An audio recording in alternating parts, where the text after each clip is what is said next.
Hey guys, in this video we'll look at creating our Node.js server. So our server will be written in JavaScript and we will use the WebSocket module to, make communication happen between Node and GameMaker. So GameMaker will be our client and Node.js will be our server. And okay, so this Notion page is, the link is in the description so you can take all the code from here. And let's start with this. So firstly, go ahead and make a folder for the server and you can create, yeah, so you have to make sure that you have Node installed. It's a very simple procedure. You'll find a lot of tutorials on it. And then, go to your folder, do shift right click, open partial window here, and then you want to say npm init. So what this does is it creates a node project in this folder. So it's going to ask you for the name and all that. I'm just going to go with the defaults. Okay.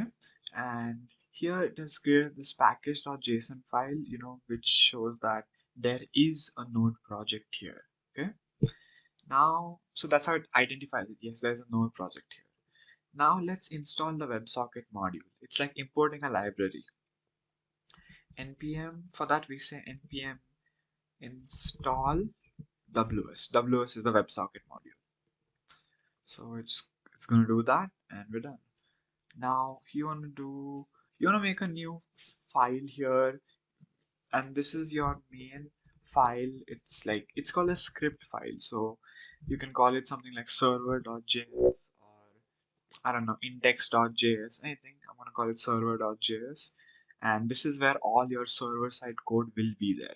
This is all like the this is the node project with all the node modules. So the WebSocket, has a folder here and all that, but this is your main script file.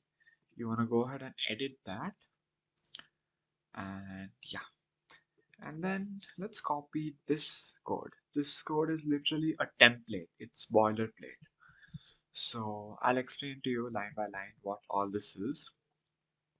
Firstly, we are importing the WebSocket module because with Node you have many modules. You have something called socket.io, you have something called Express, you can import a lot of things. So this is the WebSocket module, and we call it WebSocket server as importing that. And then we make a new constant called WebSocket server, so WSS, which is a new instance of this WebSocket dot server class. Got it? So it is a new WebSocket server at port 3000. You don't have to understand all of this code in detail, but just know what every line is doing. And then whenever this WebSocket server receives a connection, okay, it receives a connection from a client. Clients in this whole setup are called WebSockets. So whenever the WebSocket server receives a connection from the client being the WebSocket, then all this code is executed. So this is for one particular client, what will be done. Okay. And then this is all client side related. So ws.on. So when the client WebSocket sends us a message, and this function is for when the client WebSocket disconnects. So it's like, abruptly breaking the connection. And this is when the WebSocket sends us like an error. Get it? And yep, that's pretty much it. What you need to understand is the WS object here. This is a representation of every single client, and it is one instance of a client. Now let's see how this will work.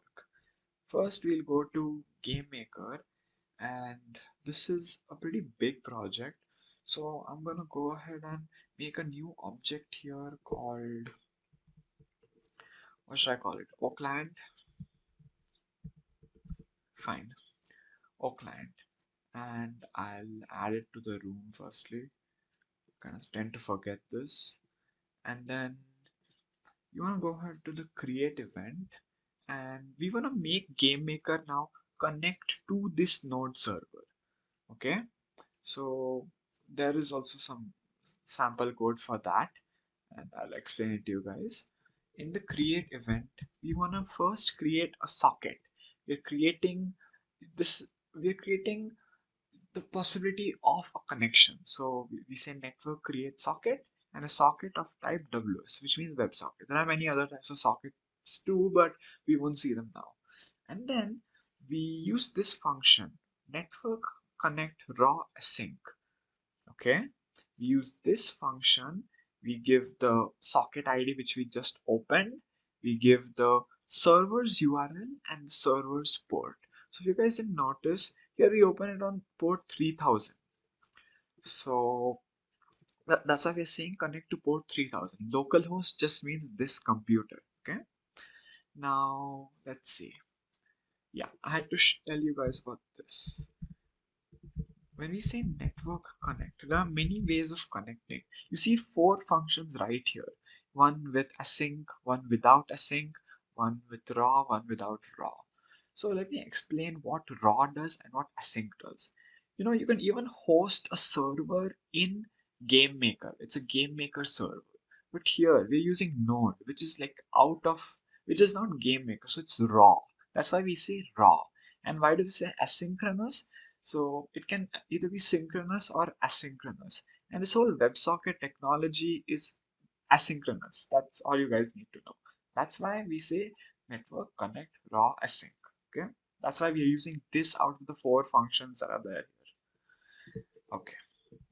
Now let's try this out. Let's go back to our code here. And this is the code that executes just after the player connects. So let's see. And once the player is connected, if the player does certain actions, then these certain functions run. So let's see what should happen just after the player connects. Let me just say console.log. That's a way of printing. Let's say a new player has connected. Okay. And yeah, now let's run this server. So how do you run this server? Let me teach that to you guys. Firstly, you go to the folder where that project is there. So it's server for me, this folder. And then you want to say node and the name of your script file. For me, it's server.js. Okay. And then it's going to say WebSocket service one because I asked it to log that. Now let's go to GameMaker and run this thing. Let's see how this works. Okay, and then you guys saw it says a new player has connected. So that's what happens when I make this connection happen.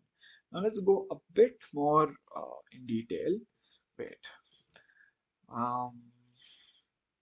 Yeah, by the way, to stop this server, you should click on this tab and say Control C, Control C. Just keep doing Control C. That's how I do it.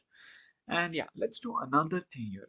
ws.onClose. This is what happens when the WebSocket disconnects. So when the client disconnects, and what we're going to do then, let's just say console.log player disconnected. Okay.